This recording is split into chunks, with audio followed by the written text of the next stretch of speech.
Lisa Rogers never expected to find herself aboard an alien vessel. She had been working at her small research station on Mars when the enormous ship appeared in orbit. The scientific community was buzzing with excitement as the aliens made peaceful contact and invited human representatives to visit their ship. Lisa was chosen because of her expertise in xenobiology. She packed her bags with trembling hands and boarded the shuttle that would take her to meet the Vraxians, an advanced species from a distant star system. The shuttle docked with the massive Vraxian vessel, and Lisa stepped through the airlock. Her heart pounded in her chest as she was greeted by Commander Kylara, a tall, muscular female Vraxian with iridescent blue skin and striking violet eyes. Kylara stood nearly 7 feet tall with broad shoulders and powerful limbs. Her skin shimmered with a metallic luster, and she wore an elaborate armor suit covered in strange symbols. Her long silver hair was braided with small crystalline beads that seemed to glow from within. The alien woman extended a 4-fingered hand in greeting. Lisa had been briefed on Vraxian customs and carefully placed her palm against Kylara's without making contact with the ornate chestplate that covered her torso. A human male, scientist named Alan, who had arrived earlier, was not so careful. He reached out to touch the intricate designs on Kylara's armor. The alien woman stopped him, her expression darkening. "Only my husband may touch my chestplate," she said, her voice deep and resonant. "This armor contains my life essence and battle honors. To touch it without permission is a grave insult." Alan stammered an apology, his face flushing with embarrassment. Lisa noted how the other Vraxian females in the room had tensed, their hands moving to weapons at their sides. The moment passed, but Lisa realized how close they had come to a diplomatic incident. Over the next few days, Lisa was given a tour of the Vraxian ship. She was assigned quarters next to Susan Miller, another human scientist who specialized in alien languages. Together they learned about Vraxian culture and technology. The Vraxians were a matriarchal society where females held all positions of military and political power. Males were respected for their intelligence and artistic abilities but were never placed in command roles. Lisa found it fascinating how their society mirrored yet inverted many human cultural norms. Commander Kylara assigned her second-in-command, Treska, to guide Lisa and Susan during their stay. Treska was younger than Kylara with teal skin and amber eyes. She seemed curious about humans and asked many questions about Earth and its customs. One evening, Treska invited Lisa to observe a Vraxian combat exercise. The ship contained an enormous training arena, where female warriors engaged in ritual combat using energy weapons and hand-to-hand techniques. Lisa watched in awe as Treska defeated 3 opponents in quick succession, her movements a blur of speed and precision. "You fight very well," Lisa said after the match. Treska made a gesture that Lisa had learned was the equivalent of a smile. All Vraxian females train from childhood to become warriors. "It is our duty and honor. But what if some prefer not to fight?" Lisa asked. Treska looked confused. "Why would they not want to fight?" "Fighting is how we prove our worth and protect our males and children." As they walked back to the residential section, Lisa noticed a group of Vraxian males working in what appeared to be a laboratory. They were smaller than the females, with more delicate features and skin that glowed with softer colors. "What are they doing?" Lisa asked, pointing to the males. "They are our scientists and artists," Treska explained. "That one with the green skin is Narok, one of our most brilliant minds. He has developed many of our advanced technologies." Lisa was about to ask another question when a small Vraxian child ran up to Treska. The child was clearly female, with light purple skin and wide, curious eyes. "Is that your daughter?" Lisa asked. Treska made the smiling gesture again. "No, she is my niece. Her name is Alara. She will be a great warrior someday." The little Vraxian girl stared up at Lisa with fascination. Lisa knelt down to be at eye level with the child. Smiling warmly, "Hello, Alara," she said softly. To her surprise, the child reached out and touched her hair, apparently fascinated by its texture. "Your coloring is strange," Alara said in perfect English. "And you are so small. Are you fully grown?" Lisa laughed. "Yes, I am. Humans are smaller than Vraxians." Alara considered this information seriously. "Then how do you fight larger enemies?" Before Lisa could answer, an alarm blared throughout the ship. Treska's demeanor changed instantly, her body tensing as she listened to a message coming through her communication device. We are receiving a distress call from a nearby Vraxian science vessel, Tresca explained quickly. They are under attack by unknown forces. We must return to the command center immediately. Lisa followed Tresca through the corridors of the ship, which were now filled with Vraxian warriors rushing to their stations. The peaceful scientific mission had suddenly transformed into a military operation. When they reached the command center, Kylara was already giving orders to her crew. The main view screen showed a smaller Vraxian vessel surrounded by 3 black ships of unfamiliar design. Who are they? Lisa asked Susan, who had been studying the ship's database of known species. I don't know, Susan replied, her voice tight with worry. They don't match any of the profiles I've seen. Kylara turned to address the humans. The attacking vessels belong to the Crazorn, a species we have had limited contact with. They are known to be aggressive and territorial. The science vessel was conducting research in a neutral sector when they were ambushed. Can you help them? Lisa asked. We are moving to intercept, Kylara confirmed, but we must proceed with caution. The Crazorn possess weapons technology that rivals our own. Lisa watched as the massive Vraxian warship changed course, accelerating toward the conflict zone. The crew moved with practiced efficiency, preparing weapons and defensive systems. She could feel the tension in the air as they approached the battle. Incoming transmission from the Crazorn vessels, one of the Vraxian officers announced. Kylara nodded. On screen, the view screen shifted to show a reptilian being with black scales and yellow eyes. Its mouth was filled with sharp teeth that were visible as it spoke. Vraxian vessel, this does not concern you. The trespassers entered our territory and must be punished. Leave now or share their fate. Kylara stood tall, her posture radiating authority. The science vessel was in neutral space, conducting peaceful research. Your attack is unprovoked and violates interstellar law. Stand down and withdraw your vessels immediately. The reptilian being hissed, its eyes narrowing. We recognize no such laws. This is your final warning.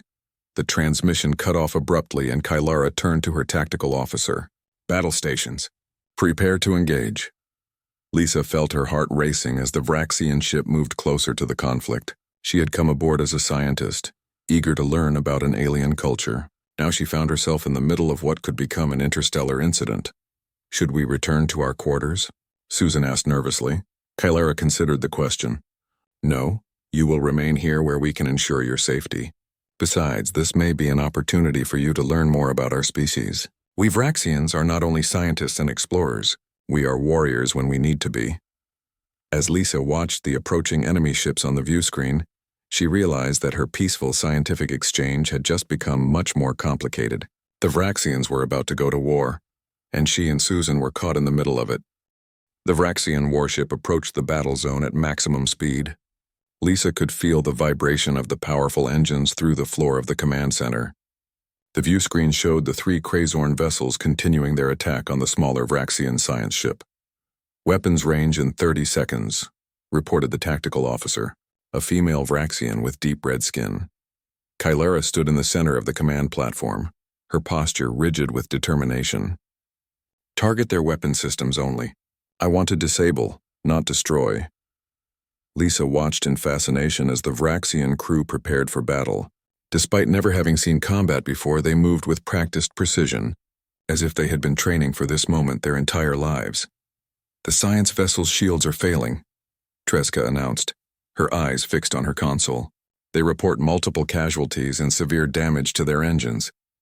We need to draw the Crazorn away from them, Kylara said. Fire warning shots across their bow. Get their attention. The Vraxian warship fired a series of energy pulses that streaked past the Crazorn vessels. The effect was immediate. 2 of the black ships broke off their attack on the science vessel and turned to face the newcomer. They're taking the bait, Tresca said. The 3rd vessel is continuing its attack on the science ship. Kylara nodded grimly. As expected. Bring us between the Crazorn and the science vessel. Extend our shields to cover them. The massive Vraxian warship moved into position, placing itself as a barrier between the attackers and the damaged science vessel. Lisa felt a surge of admiration for the Vraxians' courage. Incoming fire, shouted the tactical officer. The ship shuddered as energy beams from the Crazorn vessels struck their shields. Lisa grabbed onto a nearby console to steady herself. Shields holding at 87%, reported another officer. Return fire, Kylara ordered. Target their weapons arrays only. The Vraxian ship responded with a barrage of energy weapons that struck the lead Krazorn vessel with precision. Lisa could see explosions blooming along the side of the enemy ship where the weapons had found their mark. Direct hit on their main weapons array. The tactical officer reported with satisfaction. Their offensive capability is reduced by 40%. The Krazorn ships continued their assault, their attacks growing more desperate as they realized they were outmatched. The Vraxian warship absorbed the incoming fire while systematically disabling the enemy's weapon systems. The science vessel reports they've completed emergency repairs to their engines, Tresca announced. They're ready to withdraw. Good, Kylara said. Tell them to proceed to our position and prepare for escort. As the damaged science vessel limped toward them, one of the Krazorn ships broke formation and accelerated on an intercept course. They're attempting to ram the science vessel, Tresca exclaimed. Without hesitation, Kylara gave the order. Full power to forward shields. Move to intercept the Krazorn vessel. The Vraxian warship surged forward, placing itself directly in the path of the oncoming Krazorn ship. Lisa held her breath as the distance between the vessels rapidly decreased. At the last moment, the Krazorn ship veered away, unwilling to commit to a suicidal collision. The maneuver left its flank exposed, and the Vraxian gunners took advantage of the opportunity. A series of precise shots disabled the Krazorn ship's engines, leaving it drifting helplessly in space. The science vessel is alongside, Tresca reported. They're requesting permission to dock for repairs and medical assistance. Granted, Kylara said. And inform the remaining Krazorn vessels that they have one chance to retrieve their disabled ship and withdraw. If they choose to continue this fight, we will not show further restraint. The message was transmitted, and for several tense moments no one spoke. Then slowly, the two functional Krazorn ships moved toward their disabled companion. They're attaching tow cables, the tactical officer reported. They appear to be withdrawing. A collective sigh of relief passed through the command center. Lisa realized she had been holding her breath. Maintain battle stations until they've left sensor range, Kylara ordered. I don't trust the Krazorn to keep their word. As the tension began to ease, Lisa approached Kylara. That was impressive. You disabled their ships without destroying them. Kylara turned to Lisa, her violet eyes intense. We are warriors, but we do not seek needless destruction. The goal of combat is victory, not slaughter. The science vessel is docking now, Tresca reported. Their captain is requesting to speak with you. Kylara nodded. I'll meet them in the docking bay. Tresca, you have the command. Lisa, would you care to join me? The science vessel was studying a phenomenon that might interest you as a xenobiologist. Lisa followed Kylara to the docking bay where the damaged science vessel had connected with the warship. The airlock cycled open to reveal a group of Vraxians, both male and female. The captain was clearly identifiable by her ornate armor, though hers was less elaborate than Kylara's. Commander Kylara, the science vessel's captain said, placing her palm against Kylara's in greeting. You have our gratitude. Without your intervention, we would have been destroyed. Captain Solara, Kylara responded. Your distress call was heard. No Vraxian vessel would be abandoned to such a fate. Solara noticed Lisa standing behind Kylara and tilted her head curiously. A human? I was not aware there were humans aboard your vessel. This is Lisa Rogers, a xenobiologist from Earth, Kylara explained.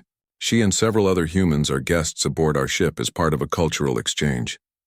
Solara extended her hand to Lisa in the human fashion, which surprised her. I have studied human customs, Solara explained, seeing Lisa's reaction. Our mission involves research into various species, including yours. What exactly were you researching that provoked the Krazorn? Lisa asked. Solara's expression darkened. We were studying a unique stellar phenomenon in what we believed was neutral space. The Krazorn appeared without warning, claiming we had violated their territory. When we attempted to explain our peaceful intentions, they opened fire. The Krazorn have been expanding their territorial claims, Kylara said grimly. This is not the first incident, though it is the most aggressive response we've seen from them. A male Vraxian scientist stepped forward. He was carrying a small container that emitted a soft blue glow. Commander, we recovered something that might explain the Krazorn's extreme reaction. He opened the container to reveal a crystal that pulsated with inner light. Lisa gasped at its beauty. What is it? She asked, leaning closer to examine the crystal. We're not entirely sure, the male scientist admitted. We discovered it near the stellar phenomenon we were studying. Initial analysis suggests it's a form of crystallized energy, unlike anything we've encountered before. Kylara's eyes narrowed as she studied the crystal. And you believe the Krazorn attacked because of this? Solara nodded. They seemed particularly interested in our research modules. When we began to transmit our findings back to the homeworld, they initiated their attack. I believe they were trying to prevent us from sharing information about the crystal, which means they know what it is, Lisa said thoughtfully. Or at least they know its value. Kylara turned to Lisa with a look of respect. An astute observation. If the Krazorn are willing to risk conflict with the Vraxian Empire over this discovery, the crystal must be extremely valuable or dangerous. We should continue the analysis in our main laboratory, Solara suggested. With your permission, Commander. Granted, Kylara said, but I want security personnel present at all times. If this crystal is what provoked the Krazorn attack, it may be more dangerous than it appears. As they made their way to the laboratory, Lisa found herself walking beside the male scientist who had presented the crystal. He introduced himself as Nevan, the chief researcher aboard the science vessel. Have you ever seen anything like this before? Lisa asked him, curious about the glowing crystal. Nevan shook his head, his green skin reflecting the blue light of the crystal. Never. Its energy signature is completely unique. It doesn't match any known element or compound in our database. Could it be artificial? Lisa suggested. Perhaps created by another species. Nevan considered this possibility. It's an intriguing theory. The energy patterns do show a certain regularity that might indicate deliberate design rather than natural formation. As they entered the laboratory, Lisa was struck by the advanced technology surrounding them. The Vraxian scientific equipment was far beyond anything available on Earth. Screens displayed data in three-dimensional projections, and analysis devices hummed with quiet efficiency. Solara placed the crystal in a scanning device, and immediately the screens filled with information. The Vraxian scientists gathered around, their expressions a mixture of excitement and concern. The energy output is increasing, one of them reported. It appears to be reacting to the scan. Is that dangerous? Lisa asked, suddenly wary. Before anyone could answer, the crystal began to pulse more rapidly, its blue glow intensifying. The scanning device emitted a warning tone. Shut it down, Kylara ordered sharply, but it was too late. A burst of blue energy erupted from the crystal, enveloping the laboratory in a brilliant flash of light. Lisa felt a strange tingling sensation pass through her body before everything went dark. Lisa opened her eyes slowly, her head pounding with a dull ache. The laboratory was dimly lit by emergency lighting, and she could see Vraxian crew members moving around helping the injured. She tried to sit up and felt a gentle hand on her shoulder. Easy, Treska said, kneeling beside her. The energy burst knocked everyone unconscious. You've been out for about 20 minutes. Lisa looked around the room, taking stock of the situation. The laboratory equipment was damaged, with several consoles sparking and smoking. The crystal sat in the center of the scanning device, still glowing but now with a softer, steady light. Is everyone okay? Lisa asked, her voice hoarse. No serious injuries, Treska replied. Just some burns and bruises. The crystal's energy was non-lethal, but it overloaded our systems. Lisa noticed Kylara and Solara standing near the crystal, deep in conversation. She got to her feet, steadying herself against a nearby table, and made her way over to them. The energy signature has changed, Solara was saying, gesturing to a handheld scanner. It's stabilized, but at a higher frequency than before. Kylara noticed Lisa approaching. How are you feeling? I'll live, Lisa said with a weak smile. What happened? The crystal appears to have some kind of defensive mechanism, Kylara explained. When we attempted to scan it, it released a burst of energy that disabled our equipment and knocked us unconscious. But why? Lisa asked, looking at the now innocent-seeming crystal. What's it defending itself against? Nevan joined them, his green skin looking paler than before. I have a theory, he said. The energy patterns before the burst showed signs of sentience. Everyone turned to look at him in surprise. Sentience? Solara repeated. You're suggesting the crystal is alive? Or contains something that is, Nevan clarified. The energy patterns resembled neural activity, similar to brain waves but far more complex. Lisa stared at the crystal with newfound wonder and apprehension. It's some kind of container for a conscious entity? Possibly, Nivan said. Or it could be a form of life we've never encountered before, one based on energy rather than matter. Kailara's expression was grave. If that's true, then the Krazorn weren't just being territorial. They may have been trying to capture a sentient being, or prevent its release, Treska added. The implications hung in the air between them. If the crystal contained a sentient entity, then they were dealing with a first-contact situation far more delicate than they had realized. We need to establish communication, Lisa said suddenly. Everyone looked at her in surprise. If it is sentient, we need to let it know we're not a threat. Solara nodded slowly. The human is right. But how do we communicate with an entity we can barely detect, let alone understand? We could try modulating energy patterns, Nevin suggested. Send simple mathematical sequences and see if it responds. Kailara considered the suggestion. Set up the equipment in a separate, contained area. I don't want another energy burst affecting the ship's systems. While the Vraxian scientists prepared the communication attempt, Lisa helped Susan compile information about the crystal and the incident. Susan had been in another part of the ship during the energy burst and had rushed to the laboratory when she heard about what happened. This is incredible, Susan said, her eyes wide with excitement as she reviewed the data. If they succeed in communicating with an energy-based life form, it could revolutionize our understanding of consciousness itself. Lisa nodded, but she couldn't shake a feeling of unease. I just hope it's friendly. The way it reacted to being scanned doesn't suggest a peaceful first contact. It might have been scared, Susan pointed out. Imagine being studied by beings you don't understand, with technology you can't comprehend. I'd probably lash out too. After several hours of preparation, the communication equipment was ready. The crystal had been moved to a specially shielded room with multiple safety protocols in place. Nevin and his team had developed a program to send simple mathematical patterns using carefully controlled energy pulses. We'll start with binary sequences, Nevin explained to Lisa and Susan, who had been invited to observe. 1 and 0, the simplest form of communication. If it responds, we'll gradually increase complexity.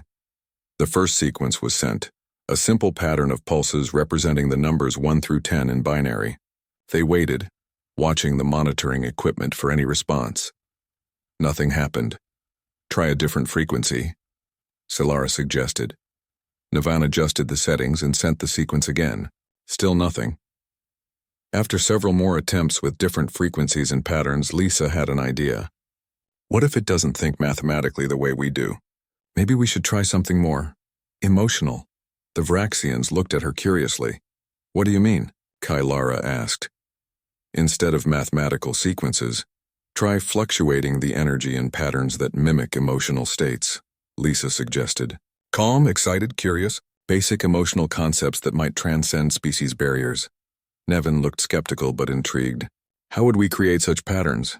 Use brainwave patterns as a template, Lisa said. Both human and Vraxian. Send them alternately so it can recognize different patterns from different species. After some discussion, the scientists agreed to try Lisa's approach. They recorded brainwave patterns from several volunteers, including Lisa herself, while they focused on specific emotional states. These patterns were then translated into energy pulses and directed at the crystal. The first few attempts yielded no response. Then, as they sent a pattern based on curiosity, the crystal's glow intensified slightly. Did you see that? Lisa exclaimed. It responded. They sent the curiosity pattern again, and once more the crystal brightened briefly. It's working, Nivan said, his voice filled with excitement. Let's try a different emotion. They sent a pattern based on peaceful greeting. The crystal pulsed once, twice, then settled back to its steady glow. I think it's trying to mimic the pattern, Solara observed. It's learning how to respond. Over the next few hours, they continued sending various emotional patterns, and the crystal's responses became more complex and nuanced. It began to initiate exchanges, sending pulses that didn't match any of their templates but seemed to follow a similar structure. It's creating its own patterns, Nevin said, analyzing the data. It's not just mimicking us anymore. It's trying to communicate something. As they worked to understand these new patterns, an alarm sounded throughout the ship. Kailara's communication device activated, and Treska's voice came through with urgency. Commander, we're detecting multiple Krazorn vessels approaching, much larger than the ones we encountered earlier. They'll be within weapons range in 30 minutes. Kylara's expression hardened. How many? 7 vessels, including what appears to be a command ship. They've called for reinforcements, Kylara said grimly. They must really want this crystal. Lisa looked at the glowing object with growing concern. Or they're terrified of what it might do. Kylara turned to Solara and Nevin. Continue your work. Try to establish clearer communication. We need to know what we're dealing with before the Krazorn arrive. She looked at Lisa. Your insight was valuable. Stay with the science team. I need to prepare the ship for a possible confrontation. As Kylara left for the command center, Lisa felt a weight of responsibility settle on her shoulders. They were making progress with the communication attempt, but would it be enough? And what would they discover when they finally broke through? The crystal pulsed with increasing frequency, as if sensing the growing tension around it. Lisa couldn't shake the feeling that they were running out of time. Let's try something new, she suggested to Nevin. Instead of sending emotional patterns, let's send images. Simple shapes and concepts. If it can process those, we might be able to explain what's happening. Nevin nodded and began reconfiguring the equipment. It's worth a try, but we need to hurry. When the Krazorn arrived, this room might not be the safest place to be. As they worked frantically to establish a more complex form of communication, Lisa wondered what the crystal entity would think of the conflict brewing around it. Was it aware that 2 species were potentially going to war over its existence? And if so, what side would it take? The Vraxian ship traveled for 3 days toward the coordinates provided by the energy being. They maintained high alert, expecting Krazorn pursuit once the disabled fleet recovered. Surprisingly, no pursuit came.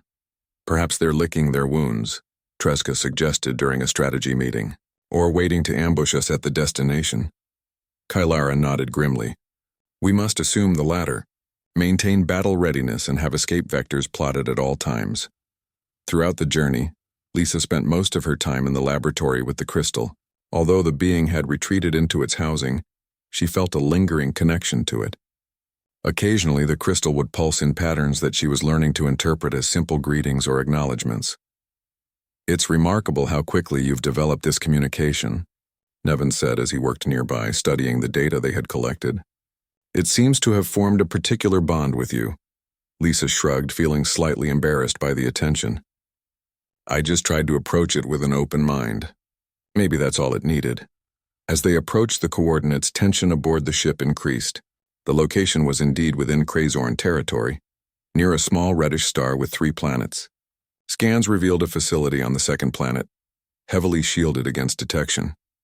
If we hadn't known exactly where to look, we would never have found it, Solara remarked, studying the scan results. The Krazorn have gone to great lengths to hide this place. The crystal began pulsing more rapidly as they entered orbit around the planet, staying on the opposite side from the Krazorn facility to avoid immediate detection. It knows we're here, Lisa said, watching the crystal's increasingly agitated glow. It wants to act soon. Kylara convened a final planning session with her senior officers and the science team. We cannot directly assault the facility, she explained, displaying a tactical map. Our scans indicate significant defenses that would overwhelm even our ship. We need another approach. What if we don't attack at all? Lisa suggested. Everyone turned to look at her. What if we just get close enough for our crystal being to contact its people inside? Maybe they can free themselves from within. The crystal pulsed brightly as if in agreement with her idea. A covert insertion, Kylara mused, considering the proposal. It has merit. We could use a shuttle to approach from the dark side of the planet, staying below their sensor grid. I should go, Lisa said suddenly, surprising even herself. The being communicates best with me. If something goes wrong, I might be able to maintain contact and adjust the plan. Kylara looked at her with newfound respect. It's dangerous, but you're right. Your connection to the being is our greatest asset. Despite Susan's concerns and objections, a plan was quickly formulated. Lisa would accompany Tresca and a small team of Vraxian warriors in a stealth shuttle. They would transport the crystal close enough to the facility for it to make contact with its captured kin. As Lisa prepared for the mission, donning a protective suit designed for her human physiology, Susan approached her. Be careful, Susan said, her voice tight with worry. You're a xenobiologist, not a commando. Lisa smiled reassuringly. I'll have the best warriors in the Vraxian fleet protecting me. Besides, I'm not going to fight. I'm just the translator. The shuttle departed under the cover of the planet's magnetic field, flying low over rugged terrain. Lisa sat in the passenger compartment, the crystal secured in a special container beside her. She placed her hand near it, feeling a warm tingling sensation as it pulsed in response. "We're approaching the facility," Tresca announced from the pilot's seat. "No indication that we've been detected yet." Through the viewport, Lisa could see the Krazorn facility taking shape in the distance, a sprawling complex of dark buildings nestled in a valley between towering cliffs. The shuttle set down in a sheltered canyon approximately 2 kilometers away. "This is as close as we dare go with the shuttle," Tresca explained. "We'll proceed on foot from here." The small team moved silently through the alien landscape, the crystal container carried carefully between 2 Vraxian warriors.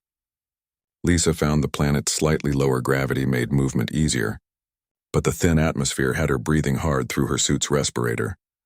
As they crested a ridge overlooking the facility, Tresca signaled for them to stop. "Perfect position. We have line of sight to the main complex but remain outside their perimeter sensors."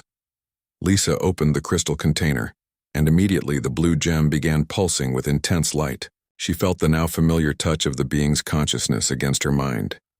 "We are close enough. I can sense my kindred. They are afraid and pain. The scaled ones have bound their essence to machines of war. What can we do to help?" Lisa asked aloud.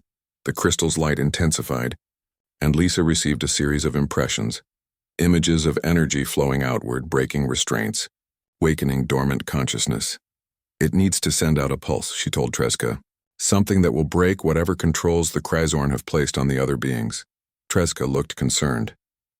"Will this pulse affect our technology as well? Our suits, our shuttle?" Lisa relayed the question mentally, and the crystal pulsed in response. "It says it can protect us, shield our equipment from the effect. But we need to be prepared for the Krazorn to respond. Once their weapons are disabled, they'll know something's happening." Tresca nodded and signaled to her warriors to take defensive positions. "We're ready." Lisa took a deep breath and placed both hands near the crystal. "Whenever you're ready," she said to the being. "We're with you." The crystal's glow intensified until Lisa had to squint against its brightness. Then a wave of blue energy erupted outward, spreading like ripples on a pond. The pulse passed through them harmlessly but continued toward the facility. When it reached the Krazorn buildings, the effect was immediate and dramatic. Lights flickered and died. Alarm sirens began to wail, then fell silent as power systems failed. In the sudden darkness, new lights appeared, dozens of blue glowing points that swiftly grew in size and brightness. "The others," Lisa whispered in awe. "They're breaking free." The crystal in front of her pulsed joyfully, and she felt its excited communication. "My kindred are awakening. The bonds are broken. We will be whole again." From the facility, the blue lights rose into the air, swirling together like a flock of luminous birds. They moved with purpose, heading directly toward Lisa and the Vraxian team. "Stand fast," Tresca ordered as her warriors tensed. "They are coming to their friend, not to attack us." The swarm of energy beings reached their position, circling above them in a spectacular display of blue-white light. Lisa's crystal pulsed rapidly, and she sensed a complex exchange of information occurring, too fast and nuanced for her to follow. Suddenly, her crystal rose from its container, hovering in the air. The being emerged once more, forming its humanoid shape of pure energy. It turned to Lisa, and she felt a wave of gratitude and affection. "We are free because of you and your friends. Our gratitude is beyond expression in your language. We must leave now. Return to our home far from this region of space. The scaled ones will not trouble us again." "Will we ever see you again?" Lisa asked, surprised by the sadness she felt at the thought of the being's departure. The energy form pulsed warmly. "Perhaps. The universe is vast but not infinite. And you, Lisa Rogers, have shown that your species has wisdom and compassion worth returning for." The being rejoined the swirling mass of its kindred. As they watched, the energy beings began to ascend, moving faster and faster until they were merely streaks of blue light against the alien sky. Then in a flash of brilliance, they were gone. "Remarkable," Tresca murmured, staring upward. "In all my years as a warrior, I have never witnessed anything like this." Movement in the valley below caught their attention. Krazorn soldiers were emerging from the facility, looking disoriented but beginning to organize search parties. "Time to leave," Tresca said firmly. "Our mission is complete." They retreated quickly to the shuttle and departed, staying low until they were safely beyond the facility's sensor range. As they ascended toward the Vraxian ship waiting in orbit, Lisa stared out the viewport at the stars, wondering where the energy beings were going and if humanity would ever encounter them again. Back aboard the Vraxian ship, Kylara received their report with satisfaction. "A successful mission with no casualties. The High Command will be pleased. And we've potentially made an important ally for the future." In the days that followed, as the Vraxian ship began its journey back to their territory, Lisa spent many hours documenting her experiences and observations. The crystal was gone, but she had recordings of its energy patterns and her own memories of the mental communication they had shared. "What will you do when you return to Earth?" Susan asked her one evening as they sat in the ship's observation deck, watching the stars streak by. Lisa smiled thoughtfully. "Share what we've learned. Prepare humanity for the possibility of more encounters like this. The universe just got a lot more diverse and complicated than we ever imagined." "And wonderful," Susan added. "Don't forget wonderful." On their last night aboard the Vraxian ship before transferring to a human vessel that would take them home, Kylara invited Lisa to a private meal in her quarters, a rare honor that reflected the commander's respect. The tension aboard the Vraxian ship was palpable as the Krazorn fleet approached. In the shielded laboratory, Lisa, Susan, and the Vraxian scientists worked frantically to improve their communication with the crystal entity. "I think it's starting to understand our visual patterns," Nivan said, studying the data scrolling across his screen. They had been sending simple geometric shapes and watching how the crystal responded with pulses of light. "Try showing it what's happening outside," Lisa suggested. "Maybe if it understands the danger, it might help us somehow." Nevin looked skeptical but nodded. He programmed a simple animation showing their ship and the approaching Krazorn vessels. The crystal's glow dimmed momentarily, then pulsed rapidly in what Lisa was beginning to recognize as agitation. "I think it understands," she said softly. "It knows we're in danger." Susan, who had been analyzing the crystal's responses, suddenly straightened. "Look at this pattern," she said, pointing to her screen. "It's repeating the same sequence over and over. I think it's trying to tell us something specific." The scientists gathered around, studying the pattern. It was a complex series of pulses, different from anything they had seen before. "Could it be coordinates?" Solara suggested. "A location in space?" Nevin ran the sequence through the ship's navigational database.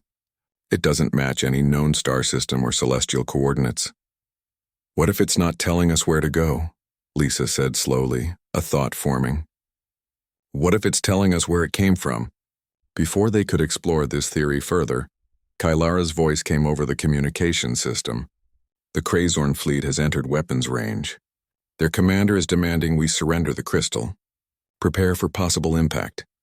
The ship shuddered as the Krazorn opened fire. The lights in the laboratory flickered and Lisa grabbed the edge of a console to steady herself.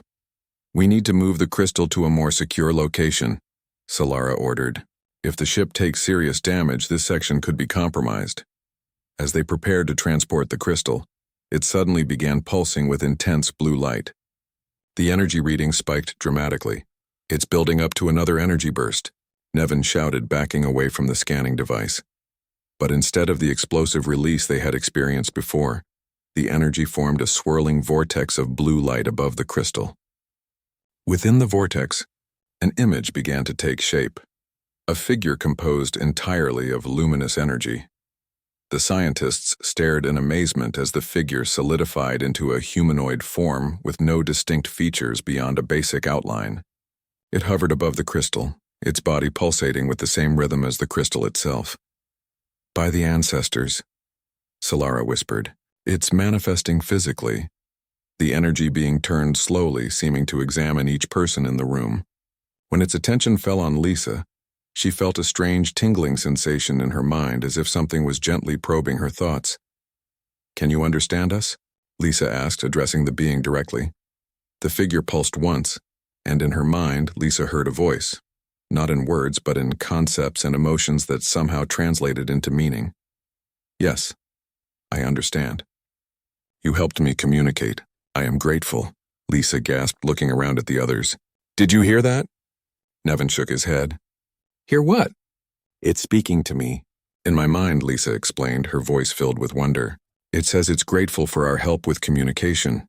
The ship shook again as another volley of Crazorn weapons found their mark. The energy being pulsed rapidly, and Lisa felt another message form in her thoughts. The scaled ones seek to control. They have found others like me. They use them as weapons. I escaped. Lisa relayed this information to the others, her expression grave. It says the Crazorn have captured others of its kind. They're using them as weapons. Kylara, who had just entered the laboratory, narrowed her eyes. That explains their determination to recover this one. If they've weaponized these beings, they could become the dominant power in this sector. The energy being pulsed again, more urgently this time. Lisa concentrated on the impressions forming in her mind. I can help. I can disable their weapons. But I need more power. It says it can help us against the Crazorn, Lisa translated. But it needs more power. Kylara looked skeptical. How do we know we can trust it? This could be a trap. The ship rocked violently as a particularly powerful blast struck near the laboratory. Warning lights flashed, indicating a hull breach in an adjacent section. Commander, Tresca's voice came over the communication system. Our shields are failing. We can't withstand much more of this. Kylara's face hardened as she made her decision. What kind of power does it need? Lisa concentrated as the being communicated with her again. It needs access to the ship's power systems. It says it can channel energy through the ship's defensive grid to disable the Crazorn weapons. That would give it control over our entire ship, Solara warned. What choice do we have? Lisa countered. If we do nothing, the Crazorn will capture both the crystal and all of us. At least this gives us a chance. After a moment of internal struggle, Kylara nodded. Do it, but be prepared to cut power if anything goes wrong. The energy being pulsed with what Lisa interpreted as gratitude. Following its mental instructions, the Vraxian engineers created a connection between the crystal and the ship's main power conduits. As soon as the connection was established, the crystal began to glow with blinding intensity. Energy flowed from the crystal into the ship's systems, causing displays to flicker and lights to brighten throughout the vessel. The being's form grew larger and more defined, its blue light shifting to a brilliant white. On the main view screen, they could see the Crazorn fleet surrounding them. Suddenly, beams of white energy shot out from the Vraxian ship, enveloping each Crazorn vessel. The Crazorn weapons fell silent. Their systems are going offline, Tresca reported from the command center. All 7 vessels are drifting powerless. The energy being pulsed with satisfaction, and Lisa received another message. The scaled ones are disabled but not harmed. Their power will return in time. It says the Crazorn ships are only temporarily disabled, Lisa relayed. They'll regain power eventually. Kylara nodded. That gives us time to withdraw and call for reinforcements. She looked at the energy being with newfound respect. Ask it what it wants to do now. Does it wish to remain with us? Lisa didn't need to ask. The being was already communicating with her, sending a stream of images and emotions that were both joyful and sad. It says it needs to find others of its kind, Lisa translated. The Crazorn have captured many of them. It wants to free them. She paused as more impressions came to her. It's showing me coordinates.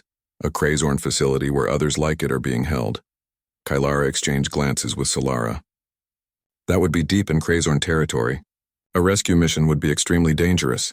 The being pulsed again, and Lisa smiled as she understood its message. It says it doesn't expect us to risk ourselves. It only asks that we take it close enough that it can make the journey on its own. And what then? Kylara asked. What are its intentions toward the Crazorn? The being's light dimmed slightly, and Lisa felt a complex mixture of emotions. Determination, sadness, resolve. It doesn't want revenge, she said slowly, interpreting the impressions. It just wants its people to be free. It says they are peaceful explorers, not weapons. They were traveling through this region of space when the Crazorn found them and began capturing them for study and weaponization. Kylara considered this information. A noble cause. We will help you reach your destination, she said, addressing the being directly. The Vraxian Empire does not tolerate slavery or forced servitude of sentient beings. The being pulsed with gratitude, its light brightening again. It began to shrink, returning to the crystal that had housed it. As it did, it sent one final message to Lisa. Thank you, human Lisa. You understood when others could not. Your species has potential. We will remember. The crystal's glow returned to its steady blue as the being's manifestation disappeared. Lisa felt a sense of loss at the broken connection, but also pride in what they had accomplished. Set course for the coordinates the being provided, Kylara ordered. Maximum speed. We need to clear the area before the Krazorn vessels regain power. As the Vraxian ship accelerated away from the disabled Krazorn fleet, Lisa stood in the laboratory, watching the crystal pulse gently in its containment field. She had come aboard the Vraxian ship as a xenobiologist, hoping to learn about an alien species. Instead, she had become the first human to communicate with an entirely new form of life. What will happen when we reach the coordinates? Susan asked, joining Lisa by the crystal. Lisa smiled. I think we're going to witness something remarkable.